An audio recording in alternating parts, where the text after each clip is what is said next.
ମୁଁ ହେଉଛି ଗୋଟେ ବିରିୟାନୀ ଲଭର। ଏବେ ଯେହେତୁ ଶ୍ରାବଣ ମାସ ପାଇଁ ଆମ ଘରେ ନନଭେଜ୍ ହେଉନି, ସେଥିପାଇଁ ମୁଁ ଭାବିଲି ଭେଜ୍ର କିଛି ଗୋଟେ ବିରିୟାନୀ ଆପଣଙ୍କ ପାଇଁ ନେଇ ଆସିବି।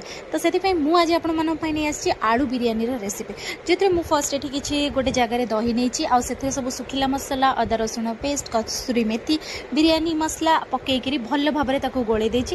ଆଉ ସେଇଥିରେ ମୁଁ ଆଳୁକୁ ଚୋପା ଛଡ଼େଇ କାଟିକି ତାକୁ ମ୍ୟାରିନେଟ୍ କରିବା ପାଇଁ 15ରୁ 20 ମିନିଟ୍ ପର୍ଯ୍ୟନ୍ତ ରଖିଦେଇଛି। ତ ଏଠି ମୁଁ କିଛିଟା ଗୋଟା ମସଲା ନେଇଛି, ଯେଉଁଟାକି ଆମେ ଚାଉଳ ରୋଷେଇ କଲାବେଳେ ସେଥିରେ ପକାଇବା। ଏଠି ମୁଁ କଟା ହେଇଥିବା ପିଆଜକୁ ତେଲରେ ପକାଇକିରି ଭଲସେ ଫ୍ରାଏ କରିଦେଇଛି, ଆଉ ସେଇ ଫ୍ରାଏରୁ କିଛିଟା ବାହାର କରିଦେଇଛି ବିରିୟାନୀରେ ଲାଷ୍ଟକୁ ଦେବା ପାଇଁ। ଆଉ ଯେଉଁ ବାକି ବଳକା ପିଆଜ ଫ୍ରାଏ ଥିଲା ସେଥିରେ ମୁଁ ମ୍ୟାରିନେଟ୍ କରାହେଇ ରଖିଥିବା ଆଳୁକୁ ପକାଇକିରି ଭଲ ଭାବରେ ଆଳୁକୁ ସିଝିଲା ପର୍ଯ୍ୟନ୍ତ କରିଦେଇଛି। ଆଉ ଏଠି ମୁଁ ଯେଉଁ ଚାଉଳକୁ ନେଇଛି ସେଇଟା 80% ହେଇଗଲା ପରେ ମୁଁ ତାକୁ ଛାଣିକିରି ଗୋଟେ ଖୋଲା ଜାଗାରେ ତାକୁ भलसे खेलैकि रखीदी।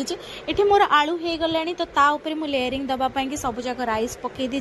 तो जेहेतु मुझे अल्प क्वांटिटी बनई थी, तो से मोर गोटे लेयर होगला। आप अधिक क्वांटिटी बनाऊँ लेयर बाय करेंगे। तो ता ऊपर किसी गुआ घी आ कटा जो फ्राए पियाज रखी से पकई धनिया पत्र और पुदीना पत्र को पकई ताकू गोटे एल्युमिनियम फॉइल भल भाव कवर कर 10 to 15 मिनट्स पर्यंत ताकू दम दे देछि। दम दवाई मुझे फर्स्ट गैस को ऑन करी गोटे तावा रखीदे।